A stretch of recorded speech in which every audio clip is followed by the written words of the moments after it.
Hello, everyone. Welcome back to Out of Spec Guide. I'm Max, and you join me with Francie today from the Out of Spec podcast. Hello. Hello, how's it going? It's going well, Francie. How are you enjoying your morning, beginning of the week on this Sunday?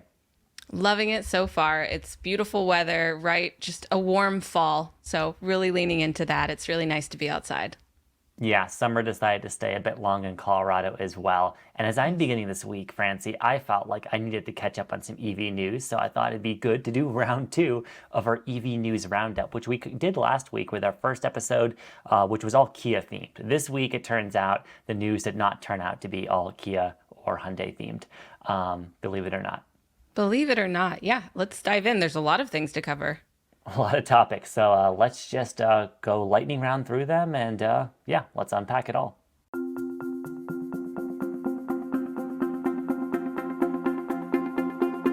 Okay, Francie, the first story I thought was really interesting is this survey that Yahoo Finance did with Ipsos, finding that a few things. One, over half of Americans generally did not say their next car was likely to buy an EV. Now, this also fell into demographics, as you would expect. People who were more conservative or more older were also indicated they were less likely to buy an EV, as well as some of the anxieties people gave. A lot of them being about charging, as well as range and cost complaints we've heard a long time for EVs. Also, interestingly, Francie, environmental impact among 60% of people surveyed, and then the gas powered car bans, which have been floated around. States like California are pursuing that as they target 100% EV sales in deadlines like 2035. Those are broadly unpopular. There are people who support them, but more than half do not. So, Francie, what are your thoughts on this? Does this kind of jive with your real world experience? It does. When I talk about the work that I'm involved in, people always throw out their concerns, and mostly it's the headlines that they read, whether it's the EVs are actually worse for the environment, which is one that, of course, we like to combat with research. Also, for the bans, it is the ban of new car sales that are ICE, right? So there's still going to be used car sales that are ICE, but it's focusing on really getting more and more EVs on the road. So I see why that's intimidating, but it's not like used cars will become, or ICE cars, excuse me, will become contraband or anything. You're still going to be able to find used ICE cars in all cases that I've read about. And also, of course, I'm not surprised about the cost, the range, and the charging anxieties. Those are the leading things that I have seen as well, which the numbers seem to be pointing that we're getting better, except for cost. I still think we really have to bring that down across the board. Yeah, no, I can't agree with you more there. We did an episode on the Out of Spec podcast about EV cost, and Cox Automotive did also studies showing they went down. They're still not low enough, right? The prices of new EVs are high. This survey suggests there's also confusion about the federal tax incentive, lots of people not knowing it exists or the details of it. It is complicated. I've made videos sort of doing the best I can to explain it on Guide, but there's so many edge cases as well. One more thing before we leave the survey is also a lot of people, aside from Tesla, right? One of the name brand you would expect in this space. You got to credit them as a pioneer here. People are looking to Toyota for their next EV. The brand loyalty is strong there. Maybe it's association with their pioneering with the Prius and hybrids. But I found that super interesting. Very interesting because this space moves so quickly that, Toyota hasn't really moved super quickly in the BEV space. They've been in the hybrid space for a while, like you said, but interesting that to be looking towards Toyota. I guess it is that brand loyalty probably and the reliability of the Toyota vehicles that exist, but interesting to see that they've really been the front runner along with Tesla, because of course we've seen other automakers come out with great EVs aside from both of those. Yeah, we'll have some more Toyota news later in this episode, but I agree with you, Francie. It is super interesting. The brand loyalty is strong there. Their vehicles, their gas and hybrid vehicles, people love them. Colorado, interestingly, your previous home state, my home state now, they have adopted the similar rules to California, where they want to basically target up to 90% EV adoption, or approaching that basically through the next years leading to 2035. Very interesting. Yeah, I read a lot about this when I kind of broke down what the 2035 California ICE ban meant. And I did see that Colorado had a bit less of a ban approach and more of a let's make EVs more practical and affordable approach, which I think is definitely pretty inclusive. It's more of that moderate approach, but they all states are going to have to adopt something like this. And it's basically that they can meet the federal benchmark. It's usually for air quality standards, and thereby that's why it's affecting the car sales regulation, or they can go all the way up to what California is doing. So interesting to see how each state will continue to adopt this, especially as the industry changes, how the landscape changes in terms of charging and everything, and more EV options as well. Absolutely. 82% is actually the target that Colorado wants by 2032, which is interesting. Of course, that's new EV sales, like you were mentioned earlier. There's a lot of confusion when people hear ICE ban. They think that means that people are going to come for your old gas cars and destroy them. That's not the case here. Also, interestingly, like you mentioned, air quality is such a big concern here in Colorado along the Front Range where I live. It is not great. And I don't think a lot of it has to do with cars. There's other industrial activity that goes on, but of course the state wants to improve it, and this is one of the ways they see doing it. There's also talk of them banning gas lawn equipment and other things. But in the EV space alone, that's really interesting to see more states adopting this. Washington has some of the most aggressive targets. I think theirs go for 2030 for EV adoption. So that's really interesting. Very aggressive timeline there.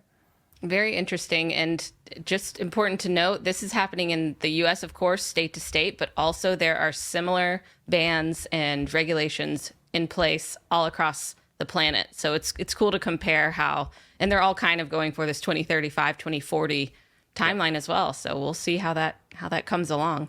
Yeah, it's a convenient round number at least, but thank you for mentioning it. It's a global phenomenon, of course, in Europe and other places. This is causing lots of consternation and anxiety among automakers and the public, as you might expect. These, in some cases, are very aggressive timelines. Next up, Francie, the new Model 3 Highland, right? That refreshed Model 3 everyone's been excited about, that we learned about in August. It's starting to, hit sales in Europe at the moment. In the US, we expect it to come on sale soon. MotorTrend did some testing, and they found that when it came to range, the Highland didn't deliver on EPA promises. Nothing new for Tesla or for a lot of EVs, but they found, interestingly, it was worse than the previous Model 3. That is a surprise that I really hope isn't absolute fact. I mean, I'm not sure exactly what their testing method is and what the circumstances were of their range test. And of course, I'm not doubting that they did a great job. I haven't seen this firsthand, but the Highland, the Model 3 refresh, made such a big splash in the EV space that if it really were coming in below EPA estimated range, I think a lot of people would be disappointed because Tesla had all this time to improve. So I wonder, I'm excited to see more and more range tests, basically, to see if we can get a consensus on this.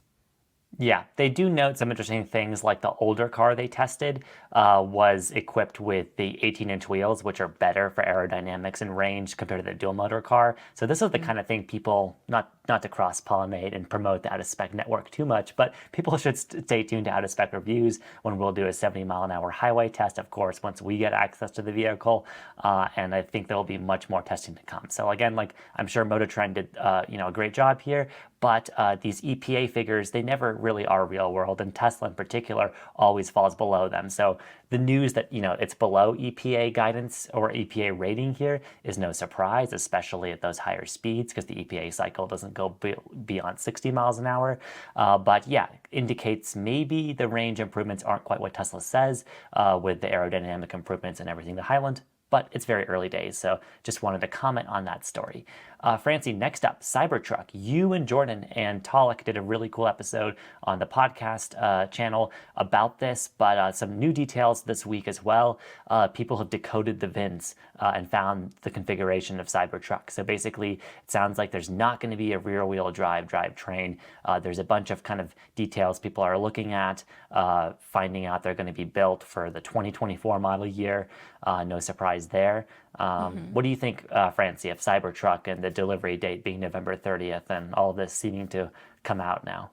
Well, it's coming. I know that people have been waiting. It's, of course, I'm not surprised, but always impressed people decoding the VIN and really trying to get information before Tesla will give it to us. Of course, they gave us a bit of information on the Cybertruck from the earnings call that a lot of people have noted was it wasn't super excited and animated. It was a little bit more reserved in terms of how Tesla and Mr. Musk were delivering this news to everyone, or not news, but the information. And yes, so Cybertruck deliveries will happen in November apparently, and I think it's just it's not any hard numbers. Deliveries will happen this year, and so we'll see how that goes. They told us about the 800-volt architecture, which can sort of give us some information about what Tesla might do with their network in the future to take advantage of that. But overall, people are getting ready to go to the Texas Gigafactory party and get their Cybertrucks, and it'll be interesting to see how many they actually deliver this year, and of course get all the specs on the pricing and stuff. So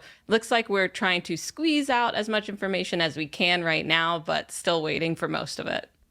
Yeah, Tesla fans are, they're dedicated, and of course they're looking at all these details. And if people want to learn all this stuff, they can watch the episode that you guys did. But like you said, the news on the call was kind of maybe less than some people were expecting, but also kind of, I think, setting expectations in check with Cybertruck. As we've seen, there's been a lot of challenges bringing it to production, but exciting because, it's like it, love it or hate it, it has been one of the most interesting vehicles to follow this year as we follow the cycle of will they actually deliver a lot of these? Won't they? They say now they will. And yeah, November 30th, that rodeo in Texas will be interesting.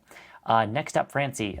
Kyle did a really cool interview with Michael Hughes from ChargePoint on their NACS transition on your channel, on the podcast channel. So, Francie, you also worked in the charging industry. So, what are your thoughts on this whole NACS situation? ChargePoint being kind of a leader here, seemingly, and retrofitting a lot of their old hardware and working to make it happen with their clients to have the new, Tesla compatible cables at their stations.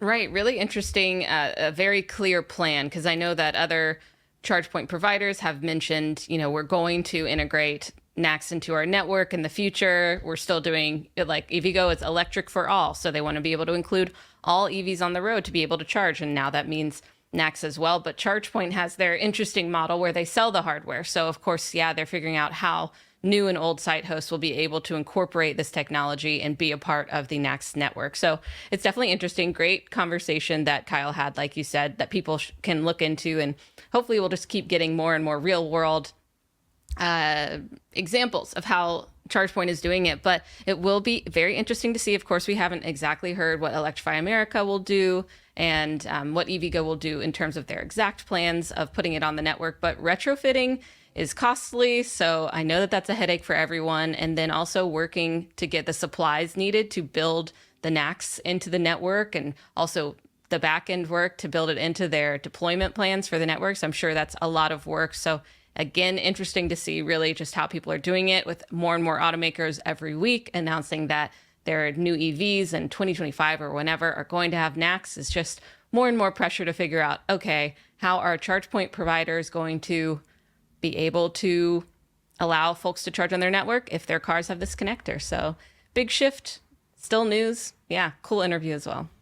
Yeah, definitely the way things should be going seems more and more inevitable. We'll have more news later in this episode, but like you said, Francie, this cannot be a trivial thing to do. So kudos to everyone in the charging industry for making this happen. It's exciting, and maybe it's one of those reasons, as we pointed out in the survey earlier, the things we can hash out with people's concern about infrastructure and charging. With a North American charging standard that truly is a standard, this can hopefully be less of an issue. But of course, developments to come here. Kudos to ChargePoint for their advanced work in this area, getting it rolled out, especially, like you said, with their business model, where a lot of the stations aren't owned directly by them. So details to figure out here. People can check out that episode. Next up, Francie. Tesla did their own kind of Model Y lease discounts in the past week or two. Hyundai has seemingly responded because the IONIQ 6 and the 5 lease prices are cut down. So you can get the base versions of these vehicles for $299 and $349 a month, respectively. They're also offering incentives like getting you a free home charger. And Francie, the tax credit, interestingly, applies when you lease these because of the commercial loophole that exists. So it actually seems to make a lot of sense to lease an IONIQ 5 or an IONIQ 6 right now. What do you think? It really does. And I know a couple people who own IONIQ 5, IONIQ 6. It's a popular one, and I think it is a great EV. So to see more competitive nature in the pricing of these is really great. And I think it's if they can do it, it's a great response, to Tesla's really affordable Model Y setup, like you mentioned right now. So very excited to see it. We talk about price a lot. It's a big topic in the EV space. So to see more and more affordable ways to adopt EVs into your life, I'm all for it. Yep, and the IONIQ 6 notably is now cheaper to lease than a Model 3, which is quite something. I will say the base Model 3 is faster for the 0 to 60 fans out there and will have more range and be a bit more capable of a vehicle, but Hyundai is doing exactly the right things in my opinion here of being more competitive, getting these prices down, and the Cars Direct article also makes some interesting notes that it's less expensive to lease than a Toyota Corolla hybrid now or an Elantra hybrid. So there we go, like EV price parity kind of happening, especially in lease world where these tax credits are easier to come by. There's fewer requirements. There's a bit of this loophole situation going on. We'll see if that continues, but for now, really good for people thinking of leasing these. Next up, Francie, also on the topic of Hyundai Motor Group, the Kia EV6 got some updates. So the GT version, the spicy one, got some more range, and crucially, the EV6 light long range trim now exists. So Francie, this is like a base model, the most affordable one, now can be optioned with a big battery, and it's rear wheel drive. So it's like the trim to get if you want range for not that much money. Gotta love it. I know that we spent the whole episode last week talking about Kia because they had a huge, a lot of customer news or consumer news as well. And I really think that they're doing great. I mean, look at this offering. You can get more for quite the value and just more and more options. That's really where they're seeming to sprinkle it in, try to find every gap and allow consumers to have options based on what they need, whether it's the commuter or the long range. So I love to see it.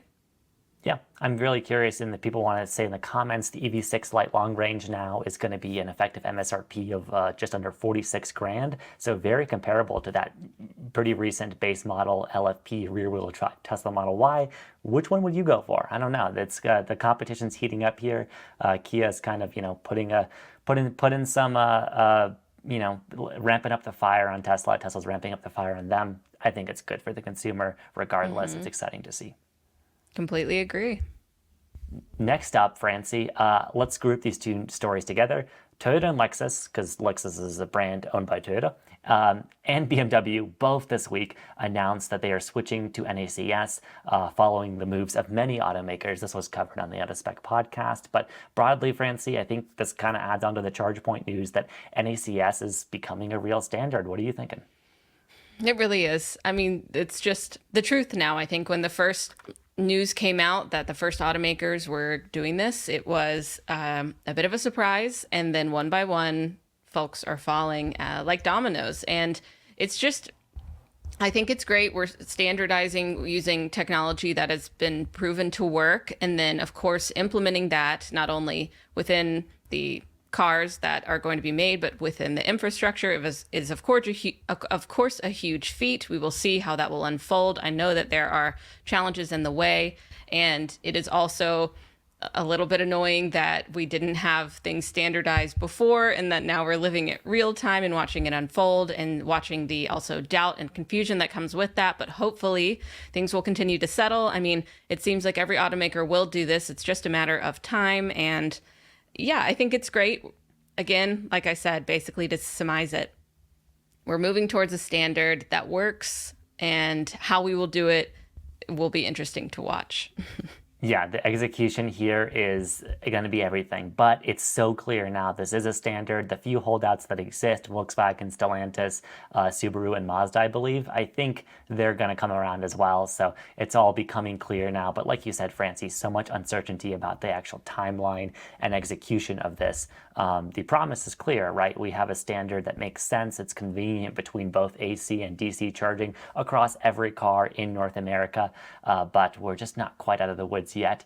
Good to see, though, more announcements that indicate that we're moving in this direction pretty quickly. The adapter is seemingly available for many of these later brands signing on in 2025. I think we're really going to have to follow the adapter situation and that availability, because there's so many existing EVs and these EVs still being in production that won't have that NACS port. So that will be quite the story to cover, I'm sure, no doubt. Then great point. Next up, Francie, the BMW i5, Kyle drove this car and loved it, there's details in the US now. It's arriving at detailers the end of the month, and it's going to have a estimated range, according to BMW, of just under 300 miles for the rear-wheel drive eDrive 40 variant. Pricing starts at 68 grand, more or less. What do you think? Of course, an expensive car, and BMW is a luxury brand, so I think it'll, it's not really expanding their market too much in that way. But yeah, Kyle really enjoyed it. It looked like a great car. He had not too much really to pick about it, and I think that's great. Seems like it Yep. drives well. It's got decent enough software. It's a beautiful car. I'm pretty sure he was like, it was quiet, drives great, got the power. A few improvements is, of course, we always have to have a little criticism because nothing is perfect yet. But yeah, I think it's exciting. It's coming to the U.S. and I think folks really will like it if they were looking for, a BMW EV, if they were considering, where to go. I think it's a cool competition in the space. The range isn't huge, but it's decent. Yeah, decent. There's an M60 version too for the spicy folks who want a spicy option with all-wheel drive. And next year, we suspect there will be an all-wheel drive non-spicy version that will be the sweet spot for a lot of folks living in places like Colorado or Maine or wherever they get weather and want that, but don't necessarily want the faster one. And like you said, Francie, like commenting on Kyle's experience, there's a lot to like with this. The styling, BMW's styling has been controversial. This has more conservative styling, looks more like a normal 5 Series. That grille is kind of under control. So I think, a lot of people will like this as an option. The Tesla people will comment, I know, that the 0 to 60 time is not as fast as the Model 3 Performance. I think the BMW buyers expect, different kinds of things. And like you said, Francie, no doubt an expensive car, but nothing out of line for the brand. Next up, the Chevy Blazer. So these are gone on sale in the last few weeks, or they've been up for order, and we've seen them at dealers. Some of them have been marked up quite a bit. Where there's now the announcement of what the pricing looks like for the 2LT and the RS trim. So RS is like their spicy version, 2LT is their base one. There was a 1LT version, but GM seems to have dropped that for now. And we're looking at starting prices of $56,000 for the base 2LT and $61,700 for the RS. What do you think, Francie, in general, of like the Blazer and this as like, competition in the midsize SUV space, what GM's doing here? I think it's a pretty competitive option that they have in terms of, the space. A lot of people are looking for this midsize SUV capability, the practicality of it. I think the price point is fine. I do know that it can be easily, if people are looking on the market, this is always kind of come up on what you should consider for your next EV. If you were going to go for an EV, you want a little bit more space, not necessarily the sportiest car. So I think it's competitive. You mentioned that you think they're marking up the MSRP. Can you tell me a little bit about that? Because I know I've seen comments before in this space where it's like, if dealers just stopped marking up EVs, a lot of things would be better. But what do you know about it? Yeah, well, from what I've seen looking on, sites like Auto Trader, Auto Tempest, and just dealers nearby, the few Blazers that do exist currently tend to be high-spec versions, Francie, and they are marked up several $1,000s by like $4 to $5 grand consistently. In some cases, I think Electrek found they were like 10 grand over sticker at dealers, and that's just because supply is extremely limited right now. Demand, I don't know where it is, but there's just so few Blazers being made at the moment. And that's, I think, a big concern for Chevy and GM broadly. Like, can they actually produce lots of these vehicles? We've seen with their sister brand Cadillac and the Lyriq that despite the Lyriq, like, theoretically being out for a while, I hardly ever see them on the road. I don't know how often you see them, Francie, in Tennessee, but I don't see them in Colorado. No, I've never seen one. I know I have a friend who actually owns one, but yeah, I think it is just in general hard for automakers to sell EVs. I think there's a lot of options out there that aren't EVs, and also they're more expensive. And there's these doubts that, linger around everyone's minds if they're thinking about going EV and they're not super well researched, which is totally fine. You should just be able to buy something easily and know that it can get you where you want to go. So definitely challenging on their end. I know that we've seen some automakers slow down production and kind of take a step back from their EV movement, which is, of course, disappointing, and we will just have to see how they manage. Absolutely. I mean, lots of headwinds going on here. Blazer does not seem to be immune by it by any stretch. By the way, there is a gas Blazer. If people really want a Blazer, that it does exist. Of course, this EV one is, exciting people, and the RS in particular is interesting. It's spicy. The rear-wheel drive version is more expensive than the all-wheel drive one.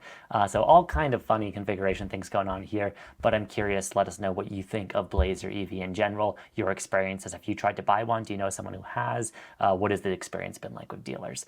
Next up, Francie, following on this, we don't have to spend a ton of time here because I think you covered it really well with Blazer, but more challenges for automakers making EVs. Silverado EV has been delayed in terms of its manufacture until late 2025. So that's like a year. That's quite a lot of time.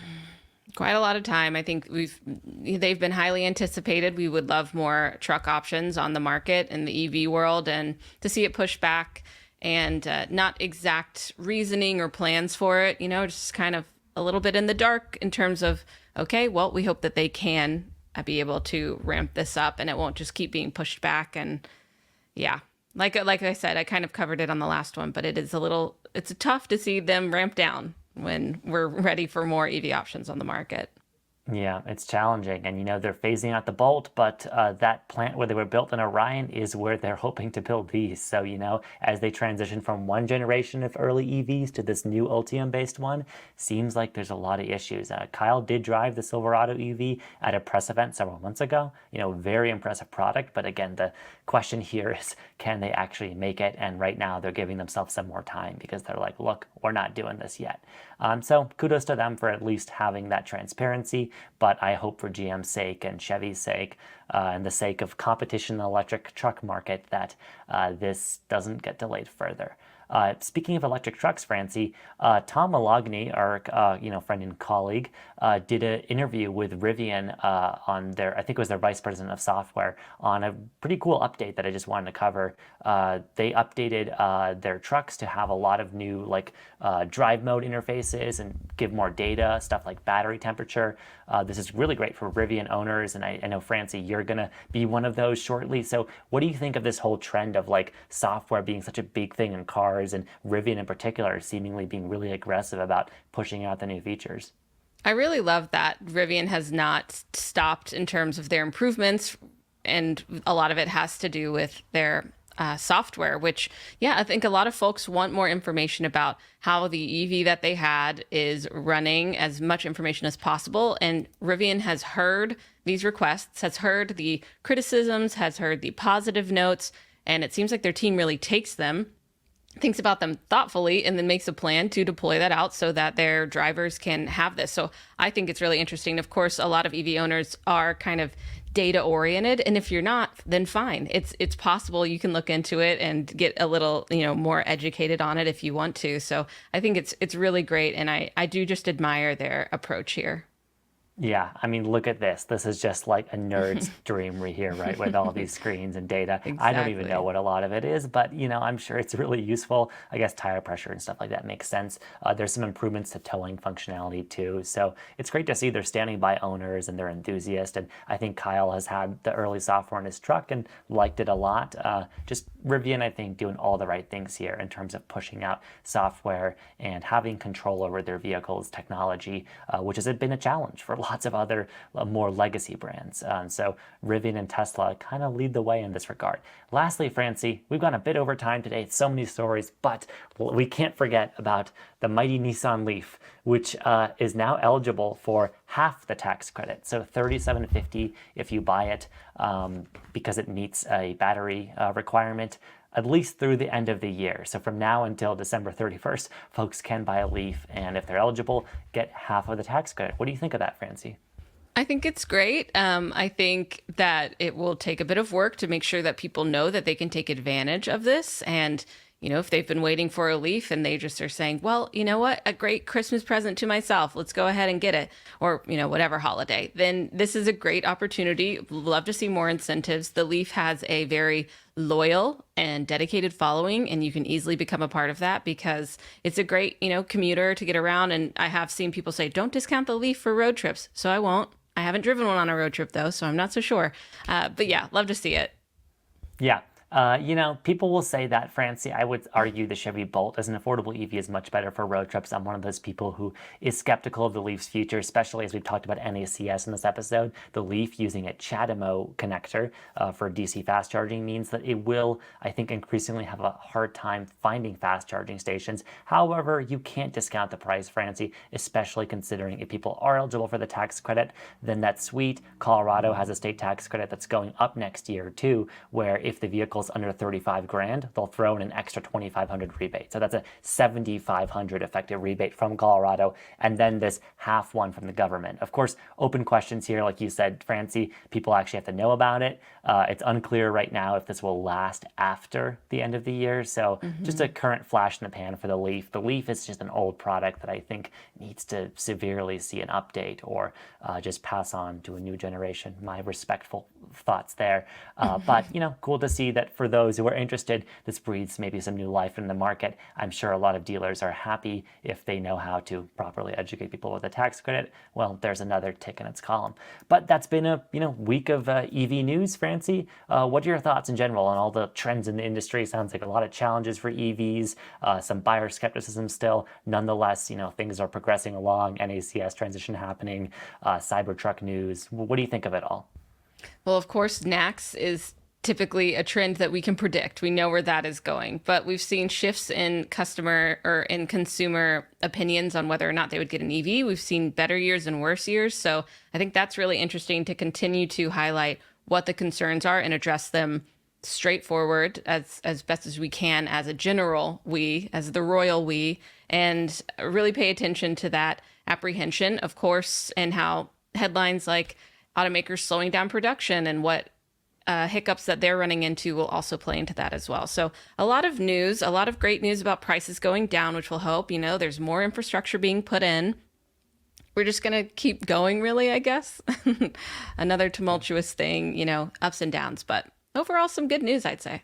Yeah, never a boring industry to follow. And if people want to follow it as it's happening, get those updates on a basically daily basis, you do that on the Out of Spec podcast, sometimes 2 videos a day. So people should check that out, both on YouTube and podcast platforms, if they really want to dive deep into all of these EV stories as they come out. But we'll be here at Out of Spec Guide every week to give you the summary of everything going on for you as a buyer, EVs. This video has been chapterized, so feel free to use that and let us know comments as we're figuring out this format about ways we can improve it and all of that. But yeah, that's been the roundup of EV news. Thank you so much for joining me on this week, Francie. Thank you for having it. I think this is great for people to be able to quickly get the weekly updates. So great job, Max. Yeah, can't wait for what happens next week. See ya.